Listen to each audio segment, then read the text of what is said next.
Back on SportsBit, Paulie and Teddy, betting insight today, live on sportsbookreview.com. We're back with big game breakdown. The Buccaneers on the road to take on the Cardinals. Arizona 750 the total. Winston, huge last week in the win on the road against Atlanta. 4 touchdowns and he wasn't sacked, Teddy. And team chemistry looks to be good. They like Dirk Cutter early on. Yeah, they sure do. There's a lot to like about the Tampa Bay Buccaneers off that win in Atlanta, but the markets have kind of devalued Atlanta off of that win more than they said, hey, Tampa, you did something great. But famous Jameis last week, he was special. I mean, he really was. If you watch the game, you know exactly what I'm talking about. And it's not just the talent. These guys seem to like each other. They seem to like each other a lot. I like the chemistry in Tampa right now. Yep, last week Palmer and Fitzgerald on the same page. 8 times they hooked up for 81 yards and 2 touchdowns. The rest of the team underachieved. Johnson ripped off a 45-yard run, but only 18 running plays, got 47 yards the rest of the way. And the defense never was able to rattle or take Garoppolo out of his comfort zone, which is definitely cause for concern. Yeah, I had a lot of causes for concern with Arizona in the preseason. When you go back to last season, look at the end of the season last year for Arizona, and they were red hot early on. Over the back half of the campaign, they were not covering point spreads. They were an overvalued commodity on a consistent basis. They were a bad team to bet on. And you watched them in August, and Arizona, they didn't care. And they're saying, hey, we returned every single snap that we had, or every single yard and point that we had from last year on offense. We'll be fine. And then there they are in week 1, and they weren't fine. They were okay, but the offense was, hit and miss, start and stop.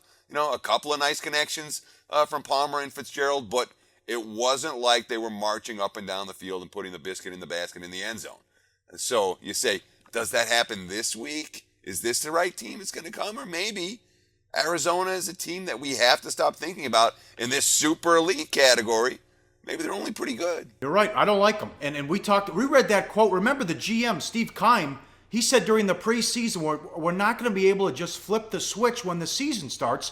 He was concerned back in the preseason. So after they lost to the Patriots, he went on his weekly radio show and said we should be angry, disappointed, and embarrassed about the loss. Here's the quote. I know we have a talented bunch, yet at the same time, if they don't play to their level, we're gonna have to disappointment. The sky's falling Monday. That's the feeling we should all have. End quote. He blasted that team after what happened against New England.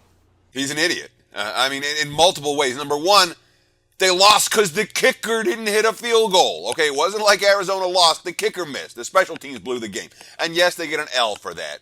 But you can't rip the whole team when your kicker misses a unmakeable field goal at the end. You can't. Number 2 is that nobody likes him anyway. Okay, basically when he was talking in the preseason, every comment was, yeah, whatever, dude. Shut up, dude. Yeah, okay. You keep yapping. We're the ones who are actually playing. And the one thing you don't want to do after a week 1 loss to a very talented Patriots team is the sky is falling. No, it's a long season. Keim is not handling this situation right, but that's not the only buzz I'm hearing negatively in Arizona. You see what Ty Matthew had to say after his role was adjusted as a more traditional safety role last week? Yeah, why does this bother you?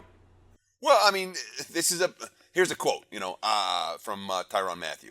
I don't feel like I was in position to really make any impact plays. I feel like the Patriots, cut most of our playmakers out of the football game. They were really prepared for us. That bothers me in 2 ways. One, he's saying, hey, our coaching staff got outcoached.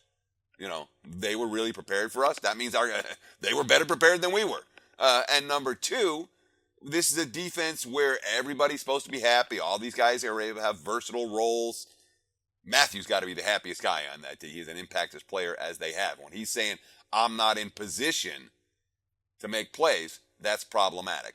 All of that being said, Paulie, I can't bet Tampa. This is handicapping 101 for September, okay? I'm not in love with Arizona, but Arizona, in theory, remains an elite team at home, coming off a loss, versus a fat and happy team back on the road off a road win. Your standard handicapping methodology, your wise guy 101 says you take the team that looked bad last week, the good team that looked bad last week, not the mediocre team that looked good. That's just basic handicapping, particularly early in the season where you're not 100% sure that what you saw week 1 is absolutely real. If we see it again this week, and I'm not playing this game, I'm not betting this game because I could only bet Tampa and I can't bet Tampa. But if we see it again this week, in my mind, it merits a significant power rating adjustment for both of these teams. Hey guys, for the full video, go to sbrpicks.com. Do your research before you bet. Check out our ratings guide to see which books have the best ratings and sign-up bonuses. Open up several accounts. Shop for lines at sbrodds.com. Always be ahead of the game.